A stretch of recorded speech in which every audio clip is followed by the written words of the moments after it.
All right, we begin our next reading on vertebrates. It is the book by Kenneth V. Cardong, PhD, from the University of Washington State, or Washington State University. It's a McGraw-Hill education publication in 2019. It is the 8th edition for international use outside the United States. It is a student edition. It goes over comparative anatomy, function, and evolution. Again, we are just going over chapter 1, which is just the introduction before going on to the other chapters. There are 18 chapters in total. Now we are talking about the historical predecessors of morphology.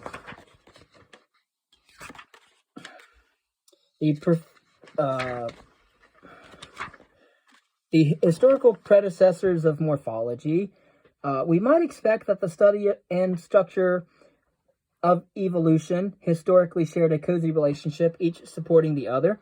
After all, the story of evolution is written in the anatomy of its products, in the plants and animals that tangibly represent the unfolding of successive changes through time. For the most part, direct evidence of past life and its history can be read in the morphology of fossils. By degrees, living animals preserve evidence of the phylogenetic background.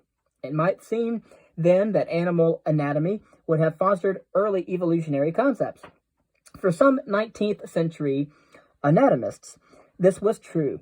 T.H. Huxley, born in 1825 and died in 1895, remembered for many scientific contributions, including monographs on comparative anatomy, remarked upon first hearing Darwin's ideas of natural selection, words to the effect, quote, "How truthfully simple, I should have thought of it," end quote. Huxley was won over, although Darwin retired from public controversy following the publication of On the Origin of Species. Huxley pitched in with great vigor, becoming a friend and foe alike to Darwin. Not all anatomists joined the evolutionary bandwagon so easily, however. Some simply misread morphology as giving evidence of only stasis, not change. On the other hand, many raised solid objections to Darwinian evolution, some of which still have not been addressed even today by evolutionary biologists. To understand the contribution of morphology to intellectual thought, we need to backtrack a bit to the anatomists who preceded Darwin.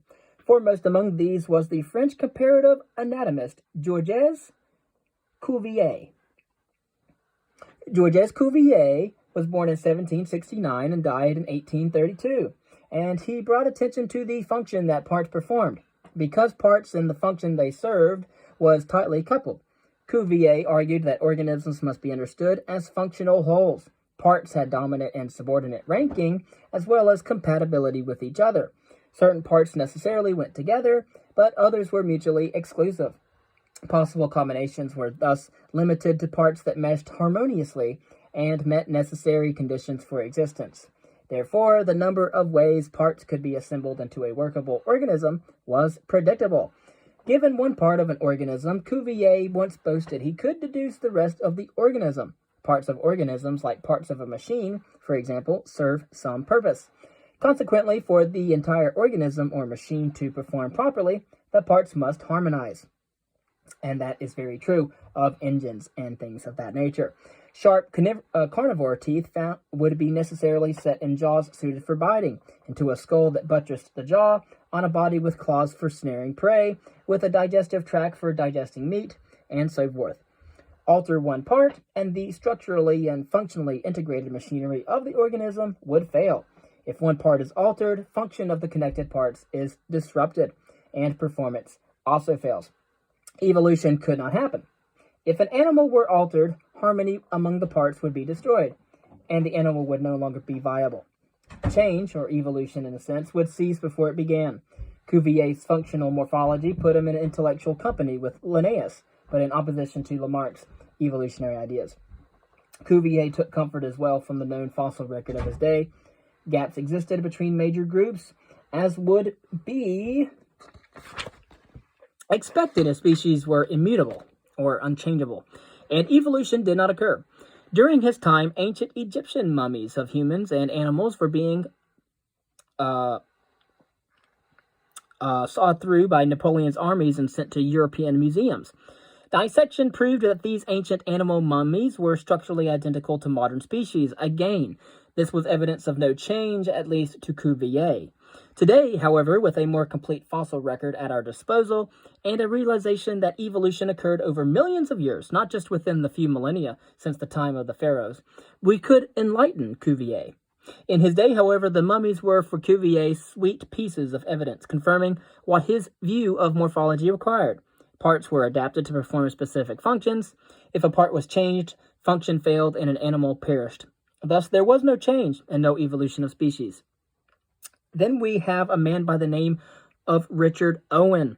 He was an English anatomist who was born in 1804 and died in 1892, who believed, like Cuvier, that species were immutable or unchangeable. But unlike Cuvier, Richard Owen felt that the correspondence between parts, or homologies, could not be left without explanation. Virtually the same bones and pattern are present in the flipper of a dugong, the forelimb of a mole, and the wing of a bat. Each possesses the same bones. Why? From our 20th century perspective, the answer is very clear. Out of a common ancestry, evolution passes along similar structures to perform new adaptive functions. But Owen, opposed to evolutionary ideas, was determined to find an alternative explanation. His answer centered around archetypes. An archetype was a kind of biological blueprint, a supposed underlying plan brought about which an organism was built. All parts arose from that. Members of each major animal group were constructed from the same essential basic plan. All vertebrates, for instance, were thought to share the same archetype, which explained why all possessed the same fundamental parts. For example, a vertebrae or spine. For example, specific differences were forced on this underlying plan by particular functional needs. Owen was fuzzy about why he ruled out an evolutionary explanation, but he was vigorous, however, in promoting his idea of archetypes. He even carried on this idea to repeated parts within the same individual. For example, he envisioned that the vertebrate skeleton consisted of a series of idealized segments he termed vertebrae. Not all available parts of these serially repeated vertebrae were expressed at each segment, but all were available if demanded. Taken together, this idealized series of vertebrae constituted the archetype of the vertebrate skeleton. Johann Wolfgang von Goethe, for example, who was born in 1749 and died in 1832, and although he is perhaps best remembered as a German poet, also dabbled in morphology and was the first to suggest that the vertebrate skull was created from modified and fused vertebrae.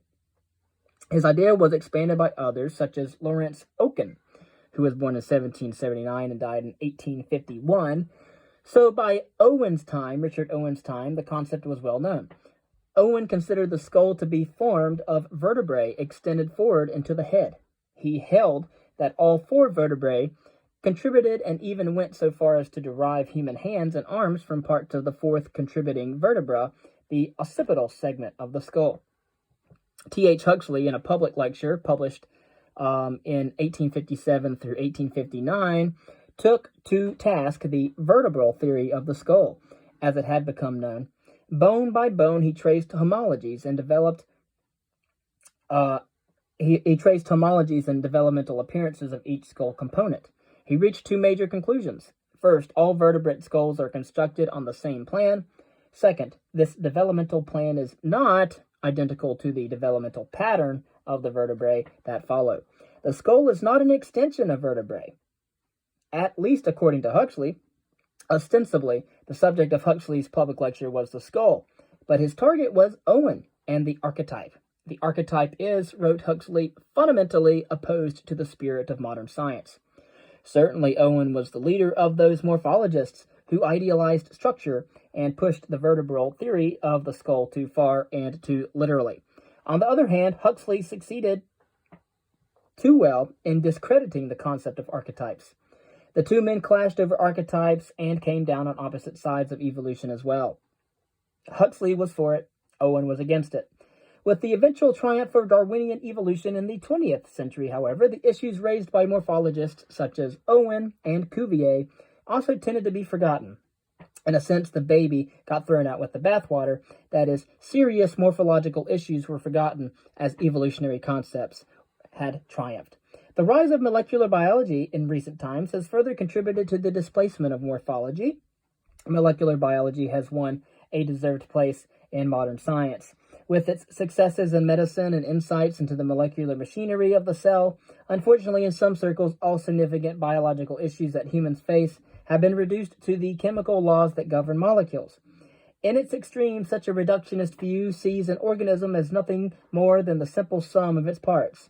Know the molecules to know the person. Certainly, this is naive. A long distance separates the molecules of DNA, for example, from the final project that we recognize as a fish or a bird or a human. Furthermore, as obvious as it might sound, the action of DNA does not reach upward to affect the agency of natural selection, but rather natural selection acts downward on DNA to affect the genetic structure of populations. A great deal of what we need to understand about ourselves comes from the world around us, not just from the DNA that lies within. And for example, I just want to briefly say that Cuvier recognized that organisms were complex functional wholes. Certain parts necessarily fit together, remove a part, and the whole organism fails. Consequently, Cuvier boasted that given one part, he could deduce the rest, start with a carnivore's tooth, and it necessarily fits into a strong jaw, part of a robust skull, aided by a clawed limb, to snare prey, set into a predator's body, and so forth. Although admired for his anatomical research, Owen was a difficult man from the accounts of those who worked or tangled with him. He agreed with Cuvier's emphasis on adaptation. However, he felt some explanation for homologies was required and therefore introduced the idea of archetypes. For example, forelimbs of bat, mole, and dugong. Owen noted that each limb performs a different function, flight, digging, and swimming, respectively, and each is superficially different, but he could trace all three to an underlying common plan that he called the archetype. Today, however, we recognize that common ancestry accounts for these underlying similarities, although we would join Owen in crediting adaptation for the superficial differences among these homologous parts. Practitioners of morphology have begun to take these issues that occupied Cuvier and Owen a century and a half ago and bring them forward in a modern context. Cuvier's emphasis on adaptation has been given new life because of the clarity that it brings to our appreciation of biological design. The idea of a pattern underlying the process of design has also been revisited. The result of this has been quite surprising. To explain biological design, we need more than Darwinism. Morphology, too, must be seen as a cause of design. Not all animal designs are equally alike. Some imaginable animal concoctions simply do not work mechanically, so they never arise. Their bulk is too great for their design unwieldy. An elephant with wings would literally never fly. That is obvious. Yet many modern evolutionary biologists tend to forget about physical limitations when discussing animal design. Most resort solely to evolutionary explanations. It is tempting to be satisfied with such comfortable explanations of animal design. The long necks of giraffes give them reach to treetop vegetation. The hair of mammals insulates their warm-blooded bodies. The fins of fishes control their swimming. The venom of vipers improves their hunting success. These and other examples of animal design were favored by natural selection, presumably for the adaptive advantages each conferred. This is reasonable, as far as it goes, but it is only half of an explanation. Figuratively, natural selection is an external architect that chooses designs to fit current purposes. But the raw materials or morphology of each animal is itself a factor in design. To build a house with doors, walls, and roof, the architect lays out a scheme, but the materials available affect the character of the house. Use of brick, wood, or straw will place limits or constraints on the design of the house. Straw cannot bear several stories of weight as can bricks, but it can be bent into rounded shapes. Wood makes for economical construction, but is susceptible to rot. Opportunities and limitations for design lie in each material. In order to explain form and design, we must certainly consider the environment in which an animal resides. Among bird groups, there are no truly burrowing species that are counterparts to mammalian moles. So-called burrowing owls exist, but these are hardly equal to moles in exploiting a subterranean existence. Most modern amphibians, for example, occur near water because of their moisture requirements. Gliding fishes exist, but truly flying forms with strong wings do not. Elephants are large and ponderous in construction, which precludes a flying form on the elephant plan, no matter how strongly natural selection favors it. In order to understand form and to explain design, we must evaluate both external and internal factors. The external environment assaults an organism with a wrath of predators, challenges of climate, and competition from others. Natural selection is a manifestation of these factors. Internal factors play a part as well. Parts of the integrated animal are put into a functional whole on the individual level. If design changes, it must do so without serious disruption of the organism. Because parts are interlocked into a coherent whole, there exist limits to change before the organism's machinery will fail. The internal construction of an organism sets boundaries to allowable change. It establishes possibilities engendered by natural selection. As new species appear, further possibilities open. But natural selection does not initiate evolutionary changes in design. Like a jury, natural selection acts only on the possibilities brought before it.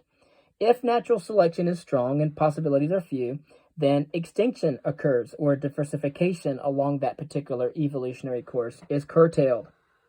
As a result, the avian design for delicacy of flight offers few possibilities for evolution of robust design and powerful forelimbs for digging.